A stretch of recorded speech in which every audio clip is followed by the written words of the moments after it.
cataractcoach.com. Bilateral brunescent same-day cataract surgery. This patient has been blind for 10 years. Making a nice generous 5 to 5.5 millimeter capsulorhexis. This is the right eye, the first eye. You can see just how opaque that lens is. We've stained the capsule with trypan blue dye. This patient has such a dense, opaque lens that the vision has been hand motion or worse for many years.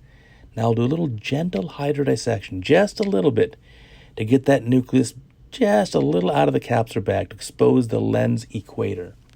Let's recoat the endothelium with more viscoelastic. That's the dispersive agent. And now for the phaco probe. On chop mode, so high vacuum, high flow.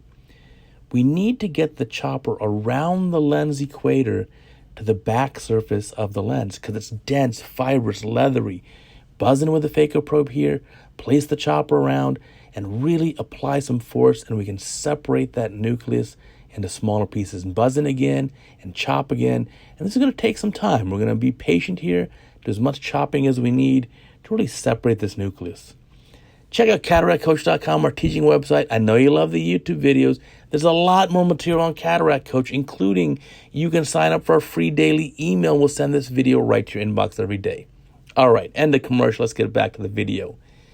Taking down this nucleus, keeping it in front of the phaco probe, and then just using the chopper to help subdivide it into smaller pieces. And you can see this is a dense nucleus. The periphery, where I'm aspirating now with the probe, is a lot softer. The central nucleus is denser. I try to preferentially buzz right where I had prior chops, and that'll help separate this nucleus into smaller pieces. Notice the position of the chopper in the safe position. We don't want to have that posterior capsule coming up. And now, as we're almost done with the nucleus removal, wow, look, there's a red reflex, finally. Let's get some light to that retina. That retina hasn't seen light in a long time. End of the case here, looks great, sealing up the incision. There's the IOL in the capsular bag. Single piece acrylic lens. This looks beautiful. Sweeping the angle, making sure there's no retained viscoelastic or nuclear chips. Beautiful, beautiful result here for the right eye. Now for the second eye, what are we going to do differently? Well, we do the same surgery, but we treat the second eye as a separate patient. So that means at the end of this case, take off all the drapes and take off your gown and gloves. Now here's the second eye, the left eye. We have a new set of instruments, new drapes. The surgeon, that's me, scrubbed again, new gown, new gloves, new everything. And we do each eye as a separate patient to help minimize that very tiny risk of a bilateral infection. And we don't want to have that situation. So there's the nucleus again, quite dense, nice generous rhexis.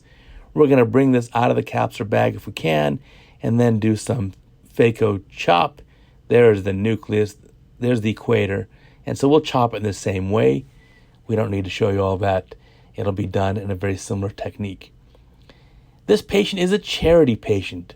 This patient has no health insurance, no access to any funds, and we did the surgery for free as a charity. And we're thankful to the companies who donated the surgical packs and the IOL for this patient. And we really have changed her life. So here's finishing up cortex removal. There's a nice, clean, empty capsular bag. Let's fill up the bag now with the cohesive viscoelastic. And how do we choose the lens calcs for this patient? Well, we aim to have both eyes just a little on the myopic side. This patient doesn't drive and is more concerned with indoor type vision. And so we aim to keep both eyes at around the -1 range. Here's that single piece acrylic lens, and we'll get that in the capsular bag. We can use the chopper now to verify its position by lifting the iris. Pupil has come down a little bit, and that's okay. And there's the lens in good position. We'll finish up the case. You know, we are so lucky to be ophthalmologists. What we do is change people's lives, especially like this with cataract surgery. We have an incredible skill that we love to use, and we love to hone our skill and get better and better, and we love to help people.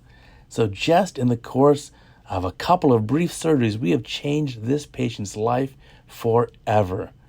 I'm thankful that she allowed us to do this for her, and I'm thankful that you guys support us here on Cataract Coach. Thanks for watching.